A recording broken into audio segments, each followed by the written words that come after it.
फिर वही बात मैं दोहराऊं जिसकी वजह से पहलगाम हुआ, जिसकी वजह से पुलवामा हुआ। अगर ये इतना ही टेक्नोलॉजी और इन सब चीज़ों को समझते हैं और जानते हैं, इतना ही टेक्नोलॉजी और इन चीज़ों को सब समझते हैं, तो आखिरकार अध्यक्ष महोदय पुलवामा में जो गाड़ी में RDX आया, वो गाड़ी आज तक क्यों नहीं पकड़ी गई? और शायद भारतीय जनता पार्टी के लोग ये जानते होंगे कि बहुत सारे विभाग सरकार के होते हैं, सैटेलाइट इमेजेस देते हैं। अगर आज भी भारतीय जनता पार्टी चाहे तो पुलवामा में जो गाड़ी आई है, सैटेलाइट इमेजेस से वो पता कर सकती है कि वो किस रास्ते से वो गाड़ी आई थी। आप हिम्मत क्यों नहीं जुटा पा रहे हैं उसके लिए? और फिर पहलगाम में किसी भी दल ने आपके साथ किसी तरह की राजनीतिक बातचीत नहीं की, लेकिन राजनीतिक लाभ आपने कांग्रेस पार्टी से भी उठाने की कोशिश की, हमारे से भी उठाने की कोशिश की। अगर डेलीगेशन भेजना ही था आपको तो पॉलिटिकल पार्टीज तय करती हैं, आप नहीं तय कर सकते। ये राजनीति कौन कर रहा है? और फिर अध्यक्ष महोदय, राजनीति करने वाले वो लोग जो अपने चुनावी भाषण में कह रहे थे कि POK हम 6 महीने में ले लेंगे, हम अक्साई चिन्ह ले लेंगे। इसीलिए मैंने सवाल पूछा अध्यक्ष महोदय सरकार से कि जिस समय सरकार में भारतीय जनता पार्टी आई, उस समय भारत का क्षेत्रफल क्या था और भारत का क्षेत्रफल आज क्या है? क्या 5 फिंगर्स, पेंगोंग लेक, गलवान घाटी, रजांगला, उसका जवाब किसके पास है? सरकार के पास है क्या कि नहीं है? और मैं आज अध्यक्ष महोदय कहता हूं, हम वॉर के खिलाफ हैं, हम वॉर नहीं चाहते हैं, लेकिन सीमा पर शांति रहे, हमारा कोई इंक्रोचमेंट नहीं करे।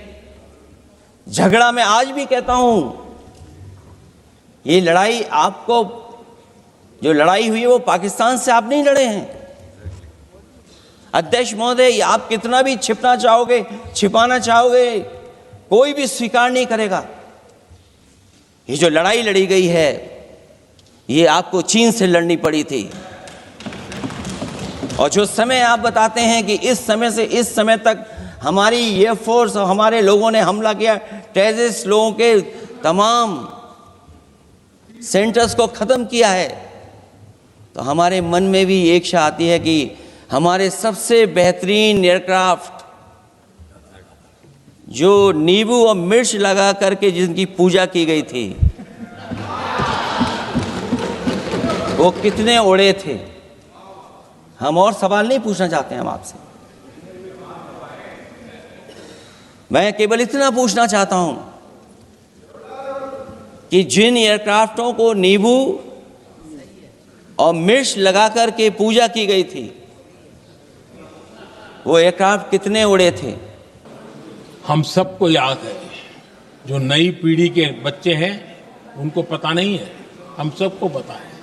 हर जगह पे अनाउंसमेंट होता था, रेलवे स्टेशन पर जाओ, बस स्टैंड पर जाओ, एयरपोर्ट पर जाओ, बाजार में जाओ, मंदिर में जाओ, कहीं पर भी जाओ, जहां भी भीड़ होती, कोई भी लावारिस चीज दिखे छूना मत, पुलिस को तुरंत जानकारी देना, वो बम हो सकता है। हम 2014 तक यही सुनते आए थे, ये हालात करके रखा था। देश के कोने कोने में यही हाल था। माहौल ये था कि जैसे कदम कदम पर बम बिछे हैं और खुद को ही नागरिकों ने बचाना है, उन्होंने हाथ ऊपर कर दिए थे, अनाउंस कर दिया। आदरणीय अध्यक्ष जी, कांग्रेस की कमजोर सरकारों के कारण देश को कितनी जानें गंवानी पड़ी, हमें अपनों को खोना पड़ा। आदरणीय अध्यक्ष जी, आतंकवाद पर ये लगाम लगाई जा सकती थी। हमारी सरकार ने 11 साल में ये करके दिखाया, एक बहुत बड़ा सबूत है। 2004 से 14 के बीच जो आतंकी घटनाएं होती थी, उन घटनाओं में बहुत बड़ी कमी आई है। इसलिए देश भी जानना चाहता है, अगर हमारी सरकार आतंकवाद पर नकेल कस सकती है तो कांग्रेस सरकारों की ऐसी कौन सी मजबूरी थी कि आतंकवाद को फलने फूलने दिया। आदरणीय अध्यक्ष जी, कांग्रेस के राज में आतंकवाद अगर फला फूला है तो उसका एक बड़ा कारण इनकी तुष्टीकरण की राजनीति है, वोट बैंक की राजनीति है। जब दिल्ली में बाटला हाउस एनकाउंटर हुआ, कांग्रेस के एक बड़ी नेता के आंख में आंसू थे, आतंकवादी मारे गए इसके कारण। और वोट पाने के लिए इस बात को हिंदुस्तान के कोने कोने में पहुंचाया गया। आदरणीय अध्यक्ष जी, 2001 में देश की संसद पर हमला हुआ था। तब कांग्रेस के एक बड़े नेता ने अफजल गुरु को बेनिफिट ऑफ डाउट देने की बात कही थी।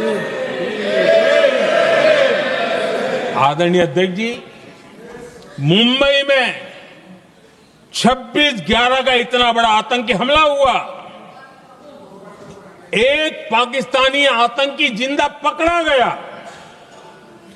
पाकिस्तान की मीडिया ने, दुनिया ने यह स्वीकार किया कि पाकिस्तानी है, लेकिन यहां कांग्रेस पार्टी इतना बड़ा पाकिस्तान का पाप, इतना बड़ा पाकिस्तानी आतंकी हमला, और ये क्या खेल खेल रहे थे? वोट बैंक की राजनीति के लिए क्या कर रहे थे?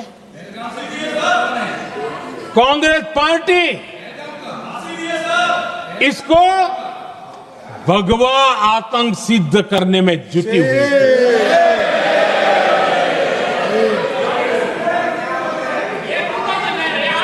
कांग्रेस दुनिया को हिंदू आतंकवाद की छड़ी बेचने में लगी हुई थी। कांग्रेस के एक नेता ने अमेरिका के बड़े राजनयिक को यहां तक कह दिया था कि लश्कर-ए तोयबा से भी बड़ा खतरा भारत के हिंदू ग्रुप है। यह कहा गया था।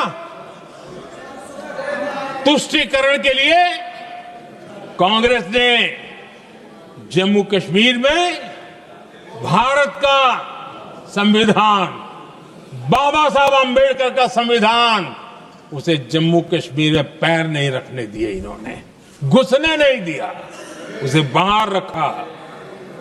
तुष्टीकरण और वोट बैंक की राजनीति के लिए कांग्रेस हमेशा देश की सुरक्षा को बलि चढ़ाती रही।